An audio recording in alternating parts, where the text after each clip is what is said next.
Living with a DeLorean, where do I start? Well, it has its highs, it has its lows, yeah, but it's been a roller coaster of a ride, and I can't believe I've had it 8 years, and the events and places I've been to with it, it's just amazing. I've never had a car that crosses all genres, so it classes as a supercar. It gets in supercar shows.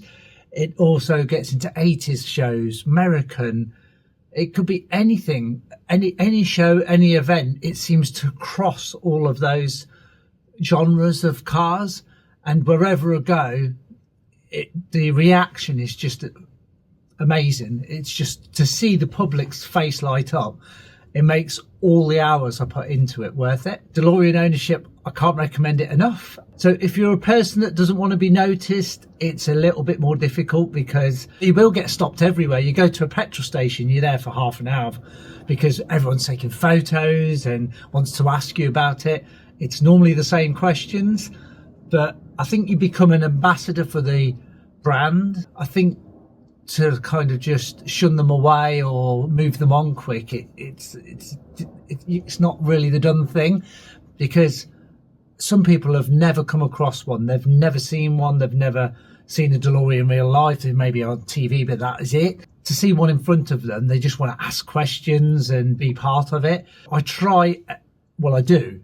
I speak to everybody, answer all their questions, even though they're the same ones, because that's what it's about. And my wife's not quite so au fait with it, but I've got used to it now. And of course, it's not about me, the driver, it's about the car. I'm just there as the ambassador, just to say, answer all the questions and things. But it's just a brilliant feeling to step back away from the car and let it all happen and watch people's reaction. For instance, one day there was a young lady who came up to me and she was like, "Oh my God, this is the best thing I've ever seen. You've made my year." And she'd just got made redundant that day, but she'd gone from the ultimate low to the ultimate high just by me talking to her and just explaining about the car, and she's seeing it and that. So it's just, to be able to do that is amazing. So anyway, on with the story. DeLorean ownership, along with all those things I said before with the engine and all the list and everything, it still comes down to, this is a 40-year-old car. You have got to expect to spend some time on it. Now, if you're not spanner happy and you're not mechanically friendly, then you do need to find somebody before you buy one, I suggest, that he wants 1.21 gigawatts that can actually fix and repair this car, because you're going to need quite a lot of repairs if you're going to use it. I've met people that have never had a day's problem with their DeLoreans, and I wish them the best of luck, because I wish I had that luck. But my car has been ultra problematic. Perhaps I'm unlucky, but that's the way it is. Luckily, I am spanner happy, and I don't mind spending the time on the car. But if I said 6,000 man hours, I would not be surprised I've spent on this car in the past 8 years. That's where I'm going with this. Along with the engine, all the engine bits that I've mentioned, you've just got to remember suspension. You've got to remember all the bushes, the wiring. You've got to actually look out for the cooling system, because these cars do like getting hot. And also bear in mind that there is electrical relays, what old wiring that needs repairing will happen along the way. And really, to sum it up, I think ownership consists of excitement.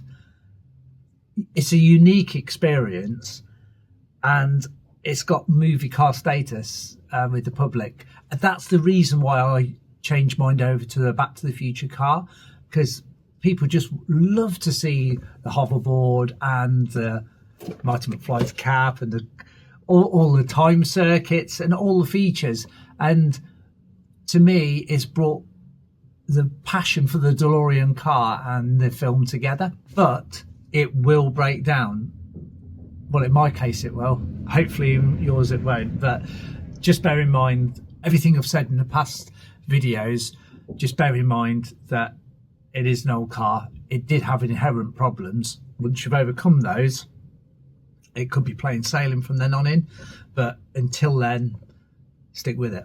So like I said, with the all those engine issues and all the transmission and everything, all I've had problems with, when you go out and you drive the car, all those just wash away, because the reaction you get is fantastic. And the drive, I really enjoy driving it. It's a comfortable and super smooth car to drive. Now the suspension's been lowered, it's got more sporty feel to it as well. I would never change it. So even with all my problems, I'd still never ever change this car, because it's not just about the car and backstory behind it, and it's just a unique story. It's I don't think there's another car today that has had such a turbulent story but survived. So my ownership of the car actually sums up in these pages here, but it came down to actually selecting between the Lotus Esprit and the DeLorean. And when I had both together, it is amazing the similarities of the actual styling when you put the two together. I've been to countless shows, so I think I did something like it's 32 car shows I attended in the first year I had it.